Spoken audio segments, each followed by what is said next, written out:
Matagal nang magkasintahan sina Elias Navarro at Maribel Cruz. 7 taon ng pagtitiis, pag-unawa, at pagmamahal na hindi kailanman hiniling ipagmalaki. Sa likod ng simpleng pamumuhay at tahimik na kilos ni Maribel, naroon ang isang pusong marunong maghintay at umunawa. Siya ang babaeng laging nauuna sa pag-aalala kung kumain na ba si Elias, kung may baon ba ito sa trabaho, kung maayos ang suot, kung payapa ang loob. O at hindi siya perpekto sa paningin ng mundo, sapagkat mataba siya, simple, at madalas mapagkamalang losyang. Ngunit sa bawat umaga, siya ang una at huling iniisip ang kapakanan ng lalaking minamahal. Samantalang si Elias, sa kabilang banda ay may pangarap na mas malaki kaysa sa kanilang munting mundo. Ambisyoso siya, masipag, at palaging nakatingin sa mas mataas na antas ng buhay. Ngunit kasabay ng pag-akyat ng kanyang pangarap ay ang unti-unting pag-usbong ng hiya. Hiyang hindi niya kayang aminin, kahit sa kanyang sarili. Sa social media, masigla ang presensya niya. Mga larawan ng kape sa mamahaling coffee shop, tagumpay sa trabaho, ngiti sa harap ng kamera. Ngunit wala roon si Maribel. Kailanman, hindi niya ito na-post. Hindi dahil sa wala siyang pagmamahal, kung hindi dahil natatakot siya. Pre, seryoso ka ba talaga dyan? Minsang sambit ni Ramon Velasco, kaibigan ni Elias, habang nagtatawanan sa isang inuman. Ang ganda ng karir mo, tapos ganyan ang girlfriend mo? Sinabayan pa ito ni Jiro Alcantara, na may ngising may halong pangungutya. Hindi mo ba naiisip ang image mo? Sa panahon ngayon, pan-display na ang love life. Tumawa si Elias, pilit na tinatakpan ng kirot na bumikat sa dibdib niya. Sa bawat biro, may sugat na nabobuo. Sa bawat komento, may bahagi ng kanyang pagmamahal na unti-unting nauupos. Umuwi siya kay Maribel na may ngiti. Ngunit sa loob-loob niya may tanong na paulit-ulit. Tama pa ba ito? Isang gabi, habang nagluluto si Maribel ng paborito niyang ulam, napansin ni Elias ang pawis sa noon nito, ang pagod sa mga mata, ang tahimik na saya sa bawat paghahain. May munting ngiti si Maribel habang sinasabing, "Kain na tayo. Alam kong pagod ka." Doon sana niya mararamdaman ang init ng tunay na tahanan. Ngunit nananaig ang boses ng paligid. Nang magpaalam si Elias na lalabas sandali para mag-isip, hindi niya namalayang iyon na pala ang simula ng pagkalayo. Sa labas, nakaharap siya sa refleksyon ng sarili sa salamin ng sasakyan. Isang lalaking nahahati ang dibdib sa dalawang bigat, ang pusong tapat at ang takot na husgahan. At sa gabing iyon, pinili niyang itago ang pagmamahal sa pag-asang mas maililigtas niya ang sarili. Hindi niya alam na ang itinatago niya palang pagmamahal ay ang una niyang mawawala. Lumipas ang mga araw. Lalong lumalakas ang mga boses sa paligid ni Elias. Mga boses na hindi niya hinihiling na pakinggan, ngunit kusang pumapasok sa kanyang isipan. Sa opisina, sa inuman, maging sa simpleng kwentuhan. Palaging may nasasabi ang mga tao patungkol kay Maribel. Hindi man direkta, pero sapat na ang mga pahaging upang mag-iwan ng marka sa kanyang pagkatao. Kung ako sa'yo pre, mag-a-upgrade na ako. Minsang biro ng isang katrabaho habang nag-i-scroll sa cellphone. Tignan mo to, girlfriend ni ganito. Parang artista. Ngumiti si Elias. Ngunit sa loob niya ay may kumurot. Napatingin siya sa sariling cellphone. Sa gallery niyang puno ng larawan ni Maribel na kailanman ay hindi niya ibinahagi sa mundo. Unti-unti, nagbago ang kanyang tingin. Ang dating simpleng damit ni Maribel ay naging dahilan ng kanyang pagkainis.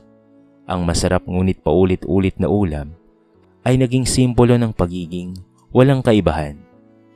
Hindi dahil may mali kay Maribel, kung hindi dahil hinayaan niyang ikumpara ito sa mga huwad na pamantayan ng iba. Isang gabi, naglakas loob si Maribel na magtanong. Elias, may nagawa ba akong mali? Nagulat siya sa tinig nito. Mahina, nanginginig, parang takot sa sagot. Napapansin ko kasi, parang ang layo mo na. Sandaling natigilan si Elias. Naroon ang pagkakataon. Ang sandaling maaari sana niyang ipaglaban ng pagmamahal. Ngunit nanaig ang duwag na bahagi ng kanyang puso.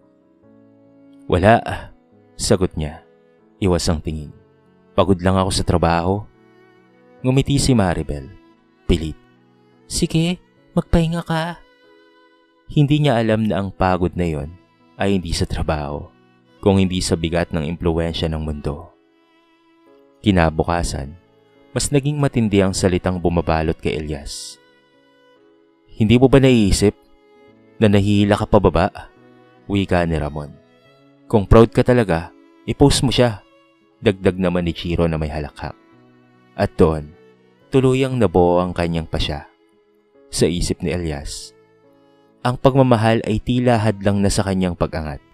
Ang babaeng minsang naging pahinga ay naging dahilan ng kanyang kahihiyan. O yon ang ipinaniwala niya sa kanyang sarili. Isang hapon, pinuntahan niya si Maribel. Walang galit, walang sigaw. Mas masakit ang katahimikan. Kailangan muna nating maghiwalay, bigla niyang sabi. Walang lakas ng loob na tumingin sa mga mata nito. Bakit? Ano bang problema? Nangingilid ang luha ni Maribel. May iba ka na ba? Umiling si Elias. It's not working anymore. Madiing sabi niya. Walang ibang paliwanag. Walang yakap. Walang paalam na maayos. Iniwan niya si Maribel na luhaan. Wasak at puno ng tanong. Samantala, si Elias ay umalis dala ang paniniwalang tama ang kanyang ginawa. Hindi niya alam na ang mga boses na kanyang pinakikinggan ang siyang pumatay sa tibok ng kanyang puso. At sa gabing iyon, habang tahimik na umiiyak si Maribel sa silid na puno ng pag-aalala, isang pagmamahal ang tuluyang namatay. Hindi dahil sa kakulangan, kung hindi dahil sa kahinaan. Halos isang buwan ang lumipas mula nang iwan ni Elias si Maribel. Ngunit ang kirot na inaasahan niyang lilipas ay tila pinalitan lamang ng katahimikan. Isang katahimikang puno ng pagmamataas at pilit na kasiyahan. Ibinuhos niya ang sarili sa trabaho, sa gala at sa mga bagong mukha. Doon niya sinikap patunayan sa sarili at sa mundo na tama ang kanyang pinili. Isang gabi sa isang corporate event niya, doon niya unang nakita si Selena Monteverde. Tumigil ang mundo ni Elias sa unang sulyap pa lamang. Matangkad, palingkinitan, maputi. Tila hinulma ang kagandahan nito ayon sa pamantayan ng lipunang kanyang kinabibilangan. Ang bawat ngiti nito ay may kasamang kumpiyansa at ang bawat kilos ay puno ng alindog na madaling mapansin ng lahat. Hindi nagtagal. Nagkakilala sila. Madali ang usapan. Magaan ang tawanan. Walang mabibigat na tanong. Walang emosyonal na lalim. At yon ang nagustuhan ni Elias. Para sa kanya, si Selena ay hindi komplikado. Isa itong tropeyo na maaari niyang ipagmalaki sa kahit na kanino.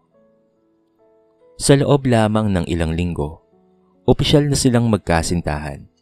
At sa pagkakataong iyon, hindi na nag-atubili pa si Elias. Pinost niya ang kanilang mga larawan. Sa mamahaling restaurant, sa beach, sa mga okasyong puno ng ilaw at ngiti. Umuulan ng likes at komento. Grabe pre, panalong-panalo ka dyan. Grabe no, ang ganda ng girlfriend mo. Napakaswerte mo bro. Sa bawat papuri sa kanya, tumataas ang kumpiyansa ni Elias. Sa wakas, pakaramdam niya itanggap na siya. Hinahangaan. Ang dating hiya ay napalitan ng yabang. Hindi niya napansin na ang pagmamahal na ipinakita niya kay Selena ay para sa mata ng iba, hindi para sa kanyang puso. Mabilis ang takbo ng lahat. Hindi nagtagal, pinag-usapan na ang kasal. Para kay Elias, ito ang patunay ng kanyang tagumpay. Isang magandang babae sa kanyang tabi. Isang relasyong may pagmamalaki. Walang nagtanong kung handa ba sila. Walang nag-uusisa kung tunay ba ang lalim ng damdamin. Sapagkat ang mahalaga ay ang itsura, ang kwento sa labas. Nang sila ay ikasal, mas lalo pang dumami ang bumati at humanga. Parang artista ang asawa mo, wika ng marami. Napangiti si Elias, ngumiti sa gitna ng palakpakan. May bahagyang kirot sa kanyang dibdib. Isang alaala ng babaeng minsang hindi niya kayang ipakita sa mundo. Ngunit mabilis niyang itinaboy ang damdaming iyon. Sa isip niya, tapos na ang nakaraan. Ang nasa harap niya ay ang babaeng pandisplay. Maganda, kaakit-akit, at hinahangaan ng lahat. Hindi niya alam na ang kagandahang ipinagmamalaki niya ay balot ng mga lihim na unti-unting maghuhubad sa tunay na kulay ng kanyang piniling kapalaran. At sa likod ng mga ngiti sa social media, isang pagkakamali ang tahimik na nag-uumpisang magpakilala. Sa mga unang buwan ng pagsasama ni Elias at Selena, tila isang panaginip ang lahat. Maganda ang bahay, maayos ang larawan sa social media, at walang tigil ang papuri ng mga tao. Ngunit tulad ng lahat ng panaginip, dumarating ang umaga. At kasama nito ang paggising sa realidad na matagal na iniwasan ni Elias. Unti-unti, napansin niya ang mga bagay na dati hindi niya binibigyang pansin. Madalas siyang umuwi galing trabaho na pagod. Ngunit sasalubungin siya ng katahimikan at kalat. Ang lababo'y puno ng hugasin. Ang salay magulo. At si Selena, nasa kama, abala sa cellphone, o kaya nakaharap sa salamin, inaayos ang sarili. Wala ka bang balak na magluto? Minsang tanong ni Elias. Pilit ang mahinaong tono. Umorder ka na lang. Sagot ni Selena, na hindi man lamang siya tinitignan. Pagod ako. Noong una, pinalampas niya lamang ito. Iniisip niyang normal lang. Bagong kasal, nag-a-adjust pa. Ngunit habang tumatagal, nagiging malinaw ang isang katotohanang masakit tanggapin. Wala si Selena sa mundong ginagalawan niya. Para rito, ang asawa ay hindi katuwang kung hindi tagapagbigay ng pera, ng luho, at ng atensyon. Hindi nagtagal, nagsimula ang walang habas na paggastos. Mga damit na minsan lamang isinusuot. Mamahaling bag. Bigla ang lakad kasama ang barkada. Bawat swipe ng credit card ay parang kutsilyong tumataga sa pagod ni Elias. Kapag nagtatanong siya, palaging may sagot si Selena. Pinakasalan mo ka ng ganito ko. Kung ayaw mo, problema mo na yan. Sa bawat pagtatalo, may bumabalik sa alaala ni Elias. Ang tahimik na si Maribel na kayang gawing tahanan ng kahit simpleng espasyo. Si Maribel na marunong mag-ipon, marunong umunawa, marunong magpahinga ng puso. Hindi niya maiwasang ikumpara ito. At doon nagsimulang sumikip ang kanyang dibdib sa pagsisisi. Isang gabi, matapos ang matinding pagtatalo patungkol sa pera, mag-isa siyang naupo sa sala. Tahimik ang bahay ngunit maingay ang kanyang isipan. Doon niya inamin sa sarili ang matagal na niyang tinatakbuhan. Nagkamali siya. Hindi dahil hindi maganda si Selena, kung hindi dahil pinili niya ito para sa mata ng iba. Hindi para sa buhay na bubuoy nila. Habang nakatingin siya sa kanilang wedding photo, perpekto, makintab, walang bahid. Napagtanto niyang ang tunay na kapangitan ay hindi nakikita sa salamin. Ito ay nasa pag-uugali, nasa kawalan ng malasakit, nasa pusong hindi marunong makibahagi. At sa gabing iyon, sa likod ng kagandahang minsan niyang ipinagmalaki, tuluyang nabuksan ang mga mata ni Elias sa katotohanang matagal na niyang iniiwasan, na ang ganda, kapag walang laman, ay madaling kumupas. at mag-iwan ng sugat na mahirap pagalingin. Hindi kaagad natapos ang mga araw ng pag-aaway ni Elias at Selena. Ngunit habang patuloy na nadaragdagan ng lamat sa kanilang pagsasama, may isang pangalan ang palihim na bumabalik sa isipan ni Elias. Isang pangalang matagal niyang inilibing sa likod ng pagmamataas at maling pagpili. Maribel. Isang gabi, matapos ang isa na namang pagtatalo, naupo si Elias sa gilid ng kama. Hawak ang kanyang cellphone. Hindi niya alam kung bakit niya ginawa yon, ngunit tila may puwersang humihila sa kanyang mga daliri. Binuksan niya ang social media at tahimik na inanap ang pangalan ni Maribel. Isang segundo ng pag-aalinlangan. Sa kanya pinindot ang profile. At doon, tila may kumurot sa kanyang dibdib. Hindi na ang dating Maribel ang kanyang nakita. Naroon pa rin ang pagiging simple nito, ngunit may kakaibang liwanag sa mga mata nito. Mas maayos ang ayos, mas kumpiyansa ang tindig, at higit sa lahat, masaya. Totoong masaya, hindi yung pilit ng iting pang-display, kung hindi isang katahimikang puno ng kapayapaan. Mas lalo siyang napako nang mapansin niya ang isang lalaking madalas kasama ni Maribel sa mga larawan. Si Nathaniel Reyes. Hindi ito mukhang mayaman o palabida, ngunit malinaw sa mga litrato ang paggalang at malasakit nito sa babae. Sa bawat kuha, hawak nito ang kamay ni Maribel na para bang isang bagay na mahalaga, hindi palamuti. Habang nag-i-scroll si Elias, unti-unting bumibigat ang kanyang paghinga. Nakita niya ang mga larawan ni Maribel na nagluluto, naglalakbay, tumatawa. Mga bagay na dati ginagawa nito para sa kanya. Ngunit hindi niya kailanman ipinagmalaki. Ngayon, may lalaking marunong tumingin lampas sa timbang at anyo. At yon ang mas masakit tanggapin. Sa salamin ng cellphone, bumalik sa kanya ang mga alaala. Ang pag-aalaga ni Maribel kapag may sakit siya. Ang pagtsatsaga nito sa maliit na sahod. Ang paniniwala nito sa kanya kahit walang kasiguraduhan ng bukas. At sa bawat alaala, mas lumilinaw ang katotohanan. Ang babaeng pinakawalan niya ang siyang tunay na ginto. Napabuntong hininga si Elias. Napakatanga mo, bulong niya sa sarili. Doon niya naramdaman ang pagsisising hindi kayang tabunan ng anumang papuri ng mundo. Ang swerteng hinanap niya sa panlabas ay matagal na palang nasa kanyang tabi noon. Hindi maingay, hindi makintab, ngunit totoo. Sa sandaling iyon, naupo siyang mag-isa sa dilim. Hawak ang cellphone na para bang salamin ng kanyang pagkakamali. At sa gitna ng katahimikan, isang multo ng nakaraan ang tuluyang bumalik. Hindi upang manakot, kung hindi upang ipaalala sa kanya ang lahat ng kanyang sinayang. Hindi kayang itago ni Elias ang lamat ng kanyang pakikisama kay Selena. Ang dating pagtatalong may sigawan ay napalitan ng malamig na katahimikan. Isang katahimikang mas masakit kesa sa galit. Hindi na sila nagtatanong kung kamusta ang isa't isa. Sapat na ang presensya upang maramdaman ang bigat at ang pagkakamali. Isang umaga, habang nagbibilang si Elias ng mga bayarin at resibo, napuno na ang kanyang dibdib. Lumapit si Selena, hawak ang cellphone. Kailangan ko ng pera.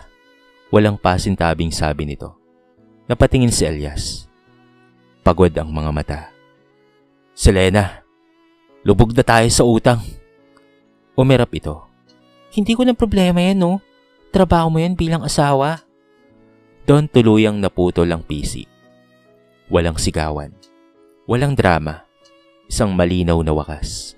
Sa loob ng ilang linggo, napagdesisyon na nilang maghiwalay. Walang luha si Selena. May bagong direksyong hinahabol. Si Elias naman ay naiwan sa bahay na puno ng alaala ng isang kasal na itinayo sa maling dahilan. Sa gitna ng pag-aayos ng kanyang buhay, may isang bagay na kailangan niyang harapin. Ang kanyang nakaraan. Hindi upang ito ay bawiin, kung hindi upang humingi ng tawad. Kaya isang hapon, naglakas loob siyang puntahan si Maribel. Hindi niya alam kung tatanggapin ba siya.